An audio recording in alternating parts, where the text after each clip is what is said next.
Hello കൂട്ടുകാരെ, നമുക്കിന്ന് സാധാരണ ഒരു പാത്രത്തിൽ കുറച്ച് കേക്ക് റസ്ക് ഉണ്ടാക്കിയാലോ. അപ്പോൾ അതിനുവേണ്ടി നല്ല ചൂട് കട്ടിയുള്ള നല്ല ചേരുന്ന അടപ്പുള്ളതുമായ ഒരു പാത്രം എടുക്കുക. പിന്നെ നമ്മളൊരു 1/2 കിലോ റസ്ക് ഉണ്ടാക്കുന്നതിന് വേണ്ടി 1 ടീസ്പൂൺ ബേക്കിംഗ് പൗഡറും 1/4 ടീസ്പൂൺ ഉപ്പും ഒരു 1.5 കപ്പ് മൈദയും കൂടെ നന്നായിട്ട് അരിച്ചെടുത്തതിന് ശേഷം നല്ലപോലെ ഒന്ന് മിക്സ് ചെയ്തിട്ട് മാറ്റി വയ്ക്കണേ. ശേഷം നമ്മളൊരു ബൗളിൽ 4 മുട്ടയും ഒരു 1/4 ടീസ്പൂൺ വാനില എസൻസും കൂടി ഒഴിച്ച് നന്നായിട്ടൊന്ന് ബീറ്റ് ചെയ്തെടുക്കണേ.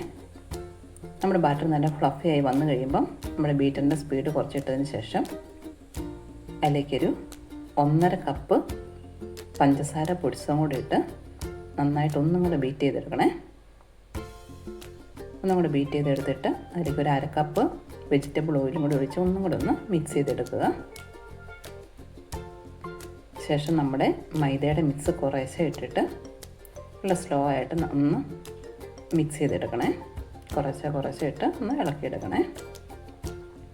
ശേഷം നമ്മളൊരു ബൗളിൽ 1 ടീസ്പൂൺ മൈദ ഇട്ടിട്ട് അതിലേക്ക് 1/4 കപ്പ് വീതം നട്ട്സും ചെറിയ ടൂട്ടി ഫ്രൂട്ടും എല്ലാം കൂടി ഇട്ട് നന്നായിട്ടൊന്ന് മിക്സ് ചെയ്തെടുക്കണം.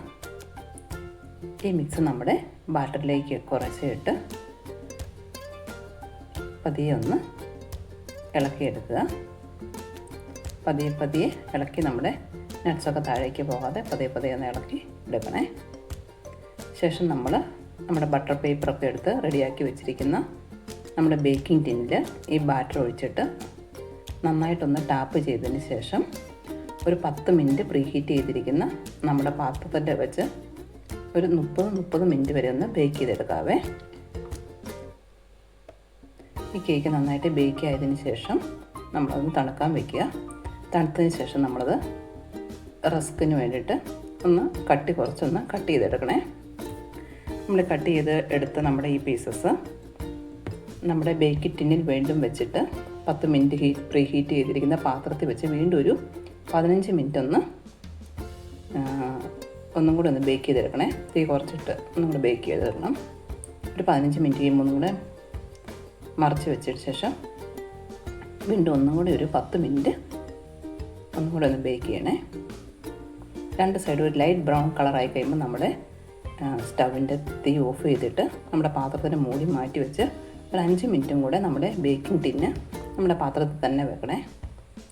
ശേഷം നമ്മളെടുക്കുമ്പോൾ നമ്മുടെ കേക്ക് റസ്ക് നല്ല ക്രിസ്പി ആയിട്ടിരിക്കുവേ. ഇതുപോലെ നമ്മുടെ ബാക്കി കേക്കിൻ്റെ പീസസ് എല്ലാം ഇങ്ങനെ ചെയ്തെടുക്കാവേ. നന്നായിട്ട് തണുത്തതിന് ശേഷം നമ്മൾ ഒരു സിപ്ലോക്ക് കവറിലോ ഫർണിയിലോ ഇട്ടാൽ ഒത്തിരി നാളത്തേക്ക് നമുക്ക് യൂസ് ചെയ്യാവേ. അപ്പോൾ നമ്മുടെ കേക്ക് റസ്ക് റെഡി ആയിട്ടുണ്ടേ. Thank U.